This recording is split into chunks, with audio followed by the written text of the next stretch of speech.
This is the Don't Hide the Scars podcast, presented by Pain, Parents and Addicts in Need. This is Pain's Don't Hide the Scars podcast. I'm Jason LaChance. I'm here with the founder of Pain, Mr. Flynn Anderson. How are we, good sir? I'm good. Jason, how you doing? I do well, and I'm excited. Always do. Well, I got a haircut just for you, so if anybody's watching, just looking nice and sharp. Before we hit that record button, we're going to dig into a topic that I think is important, building a strong support system, what you need to know. We've talked about this so much in the past. It's incredibly vital to my recovery journey. I know yours as well. So I want to ask this first. We hear all the time that the saying that connection is the opposite of addiction. I believe that that's true. And at least for me, for sure it was. But what do you think that really looks like in terms of building a meaningful support system, not just for that recovering addict, but I mean, you do and have done for well over a decade, amazing work with the families as well. Well, look, I've been actually kind of thinking about this a little bit, and I think for those of us in recovery, it comes down to two types of people. And look, I was very fortunate. I think like you are too, that we naturally have that family component. We naturally have that. Again, even in early recovery, we had that possibility. You and I both are not afraid to go and talk to somebody, whether they're an old friend or somebody we've never met before. And of course, there's a bunch of us that have never had a problem in saying, "Hey, I'm in recovery, man. I've had a 20-year run at this, and I'm tired, and I can't take this shit anymore, and and I need to change it. So what do I need to do?" Now, on the other hand, you've got people out there that are quiet, they're shy, just naturally. They don't want to talk. They don't want people to know that they've got a problem. It's a pain in the neck to even get them to go to a recovery meeting of some kind. It's a pain in the neck to even. So what do those people do to maintain that sobriety level? It makes it a lot more difficult. And so I think the responsibility comes back more to us. And for those that are in those meetings. When somebody's been going to a meeting for a while and they have to notice things, again, Colin,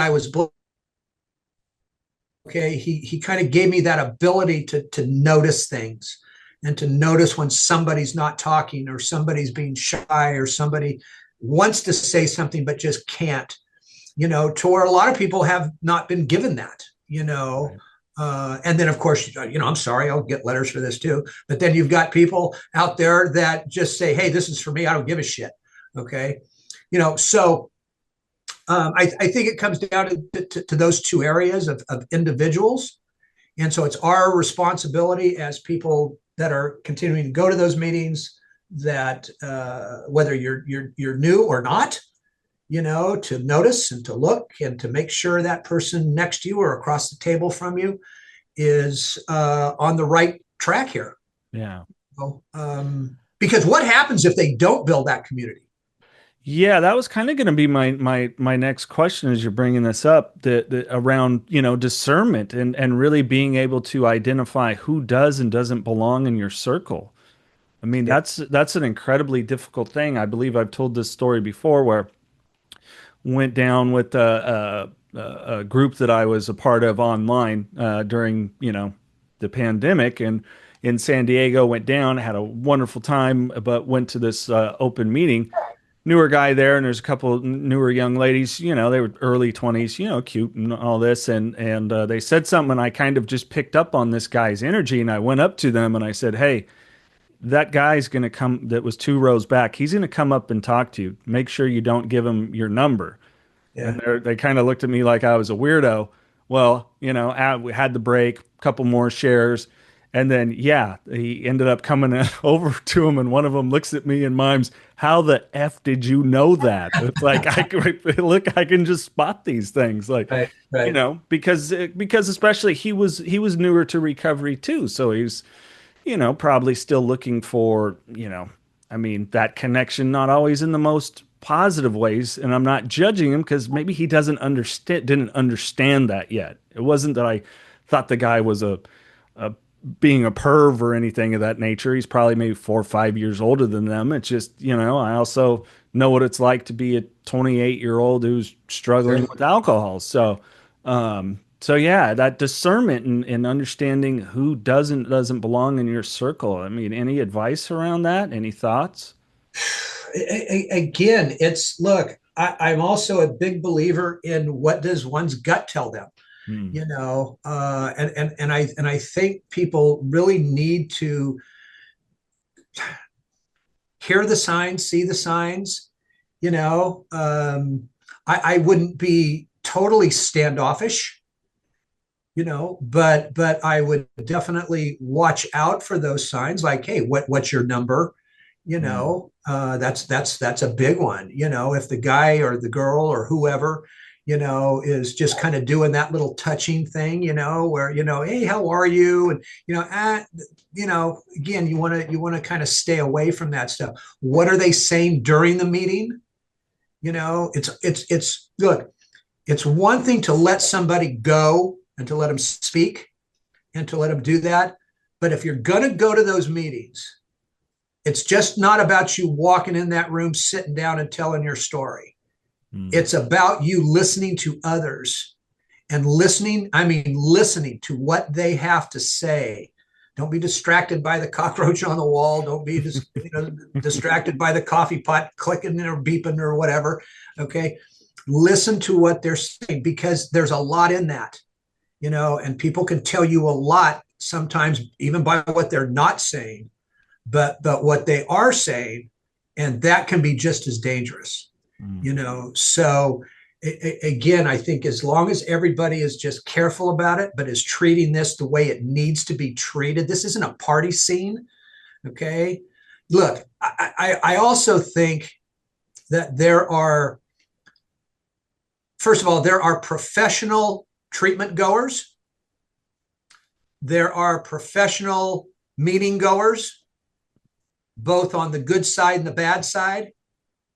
You know, um, that's just a fact. I don't care what anybody says. That's just a fact.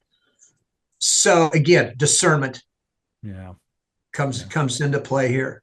And if it takes you a little longer to build that community than it takes you, hey, look, man, a party is two or more, This is true. right?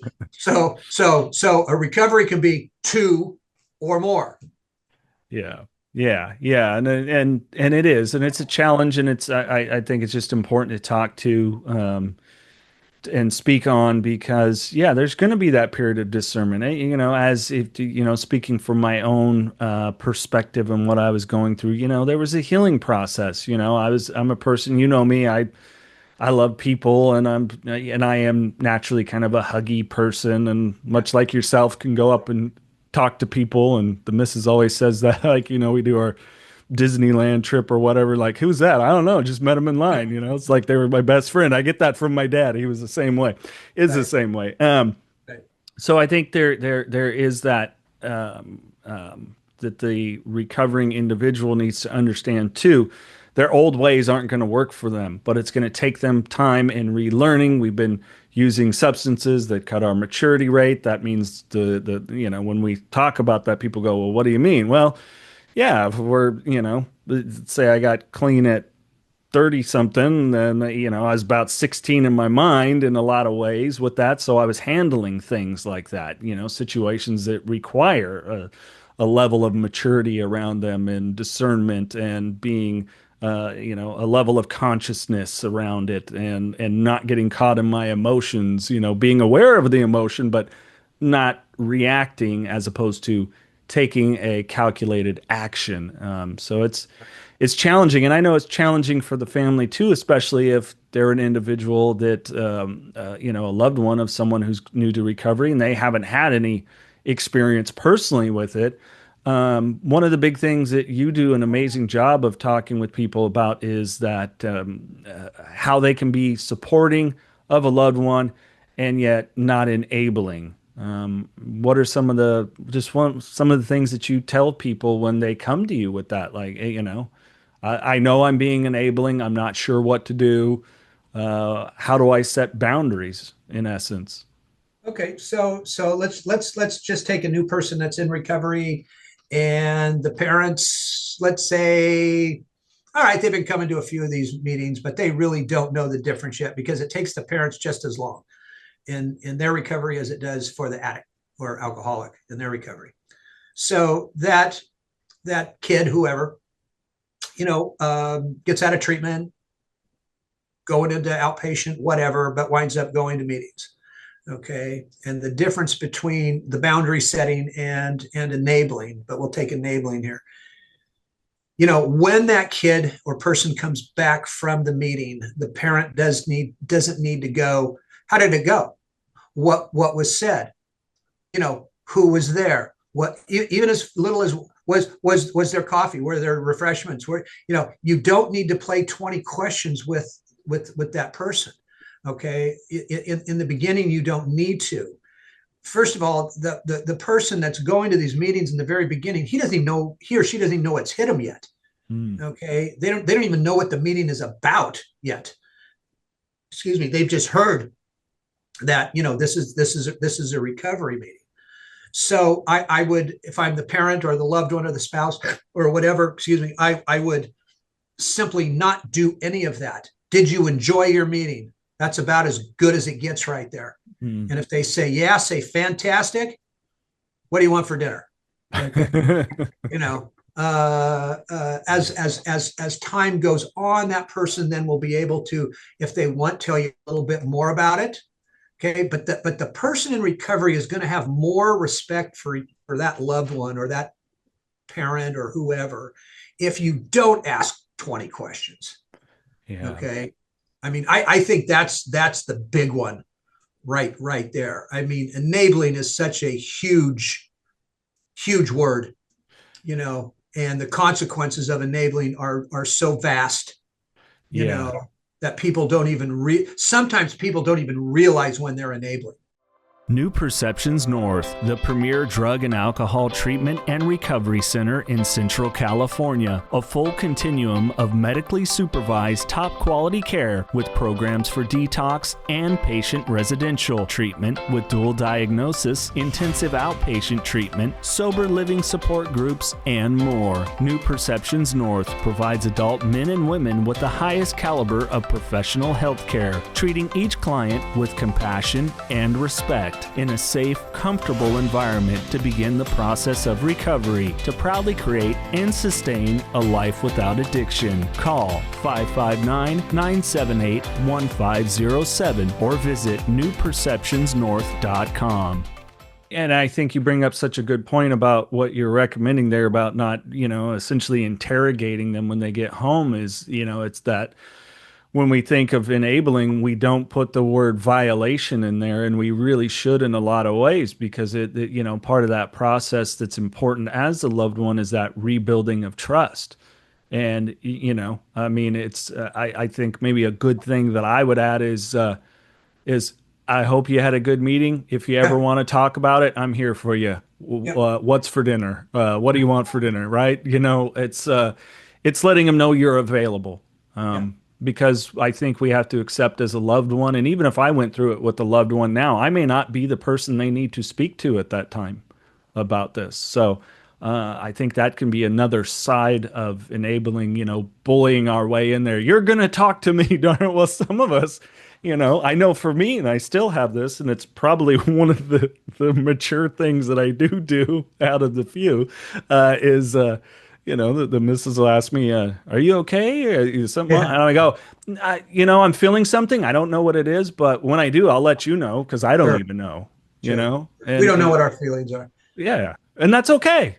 It's okay. It's okay. One of the things that I've heard over the years, uh, is especially when faith comes into the picture. Hmm.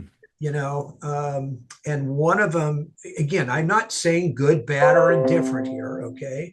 But what I am saying, especially as it comes to a child, and we'll just say that this family has been Catholics all of their life. Okay, and they obviously have a certain belief and a certain religious form that they go by, and when they start to see that person change, okay, now I again, this is gospel. Funny I mentioned gospel. It's gospel truth that they will think, oh my God, this kid is changing. I've had this happen where I've had a parent go, we need to call the priest. Hmm. And it's like, yeah, they actually wanted to do an exorcism. Okay. And it's like, well, time out. Okay. Time out. There's no exorcism needed here. Okay. There's no other faith intervention. Okay. That is needed here. All right. Leave him alone. Okay. I mean, leave him alone. Right. I'm not saying the kid's coming dressed, but coming back dressed like Satan. Okay. Or one of his demonic followers. Okay. But the kid's trying to figure some things out here. Yeah. Okay. So let him try to figure some things out. You'll know when there's something, if he's going to a meeting that there's something off there, that family's going to know pretty quick when there's something off. Okay. But if it's a natural course of again, not changing faith, just the way he looks, the way he talks, the way he acts, hey, mom and dad, you know what? I met this guy at an AA meeting, and he invited me to come to a Bible study Friday morning. Right. Okay. Well, there's nothing wrong with that. Okay. If the kid wants to go to the Bible study, let him go to the Bible study. Now, if something weird comes out of that down the path, okay, well, then it's time to be concerned. Mm-hmm. Yeah. So again, I mean, that's just kind of what I've seen and witnessed over the years. I've seen and witnessed a lot of crap. Yeah. Yeah, likewise. And I've definitely known people that have undergone, digging into the spiritual nature of 12-step work, and they've had a shift in how their faith looks to a certain extent. And at the end of the day, I think that important thing in loving someone that's in recovery and all their changes is, hey, are they living some good values? If they're living some good values, let's not grind them down to nothing, Right. So, right. I mean, look, there are a lot of families out there. And again, I preach and talk on this all the time. Okay. That there's a lot of families out there that even though their kid is in recovery or their loved one or their spouse, they still go out and drink. Okay. They still go to parties. They still go to dinner. They still go to drink. They still go to do those things. All right. And again, there's two sides to that story as well. Okay. When I was new in recovery, everywhere that I went, everything that I did, my wife and other friends would go, is it okay if I drink? Those are the people I wanted to be around, because I would say, yeah, it's fine. Go ahead. It doesn't bother. And it didn't bother me one bit, right? But you've got some families out there that once they see their loved one changing and going to the point of, because now it's really, really the truth. I can never drink again, this kid is saying, or this loved one is saying. When the family actually at the beginning believes that, but then as they see them getting better, they'll go, well, you can have a beer. Right. That means they're more concerned about themselves or their friends than they are about that loved one.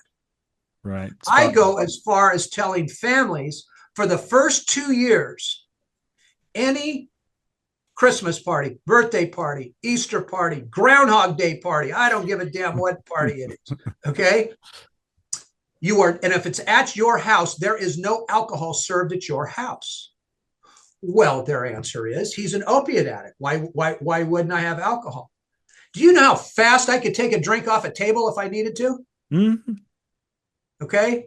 Again, it's not for any reason that I can do it. Sometimes it's just that simple. I can do it. Let me fool somebody here, because we've been in that game our entire addictive life, and so parents are like, well, how can I do that? It's very easy. You tell these people, you want to come for, let's have Christmas, but you're coming to our house this year. Yeah. But guess what, Grandpa? You're not having your Manhattans. Yeah. Yeah. Okay. Uncle Fred, you're not bringing your beer. You're not drinking beer over here. Now, I have literally had families that finally said, or their families told the addicts family, we're not coming. They said, that's fine. Yeah. That's Yeah. fine. 2 years. Yeah. Yep.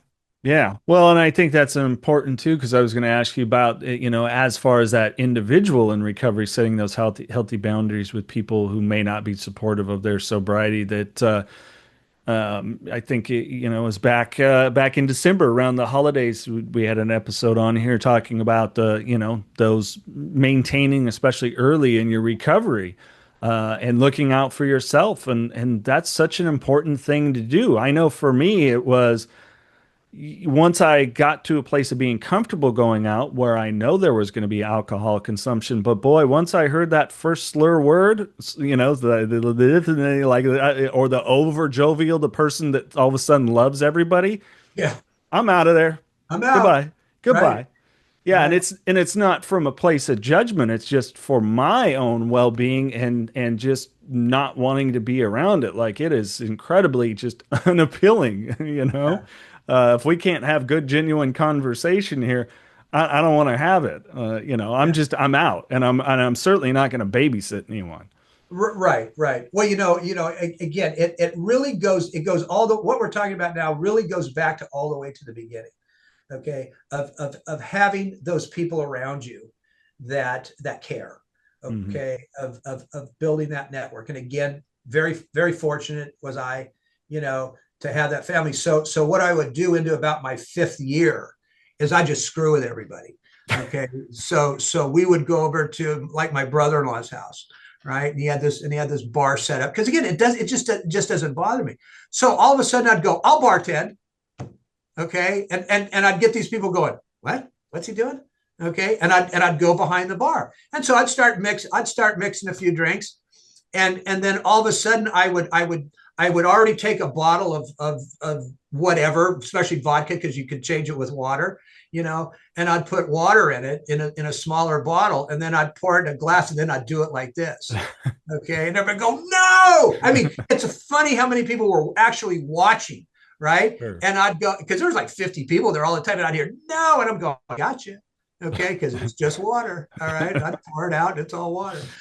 So as the addict and alcoholic, you can have fun with it as well. And I think there's a huge part of us. Okay, I do that we've got to take this lighter. Okay, we've got to take this thing lighter because yeah, we effed up. Okay, we made some horrible, if not, I mean, just horrible, horrendous mistakes, and we hurt people, and we did those things, and I still am guilty about it. Mm. Okay, 25 years later, I'm still guilty about it. But there's a side of us that we have to take this thing lighter. Okay, Yeah. because if we don't, we're just going to beat ourselves to death. And if other people don't like it, then you don't need to be around them. Yeah. Okay. Yeah. Yeah. At the end of it all, when we talk recovery, it's about building a life that we want to live that Yeah. is of greater value than the false reward of the substance we were taking, right? Yeah. And I know that for me, much like you, sense of humor has been absolutely vital, absolutely vital. Vital. Yeah. Just vital. And I still make jokes about it.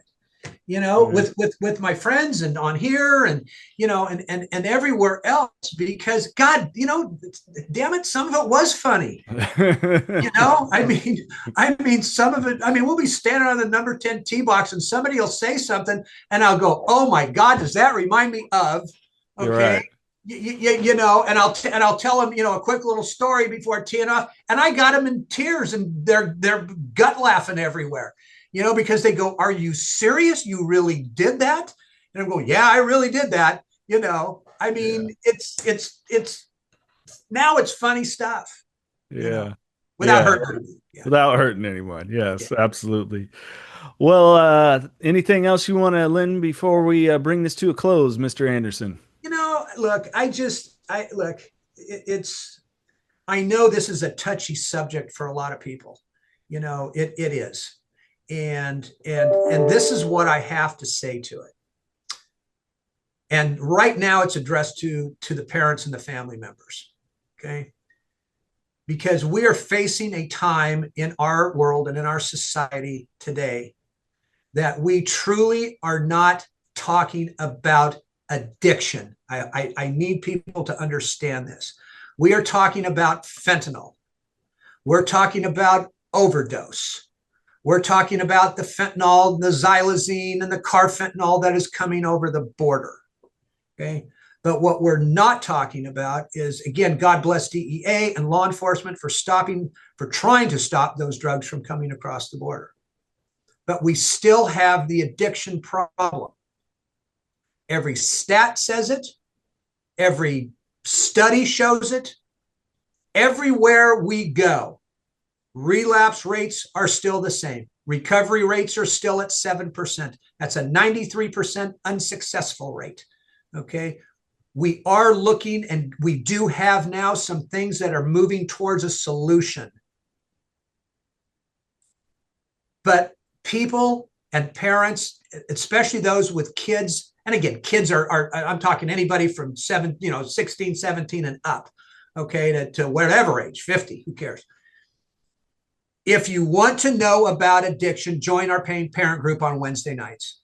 We will put the link on this podcast. Yep. Okay.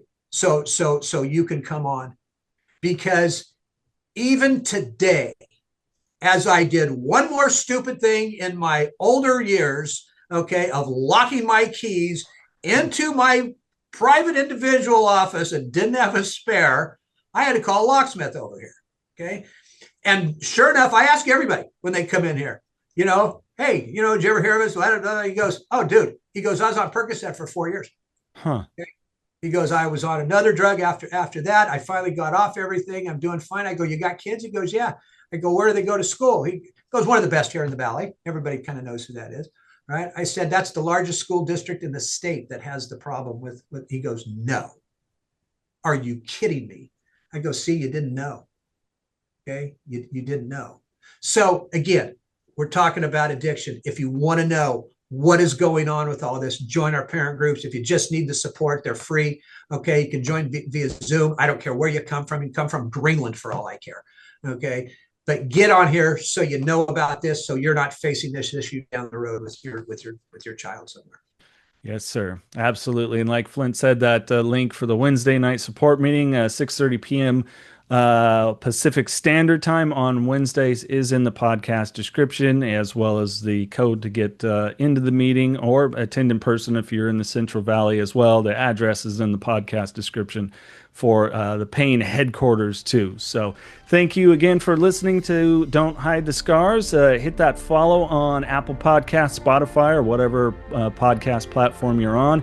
And please leave a rating and a review and share with someone else that you think will get value out of the podcast. Or if you're like me and just enjoy the heck out of YouTube, go to youtube.com/@PainNonprofit and you can view the Don't Hide the Scars podcast there as well.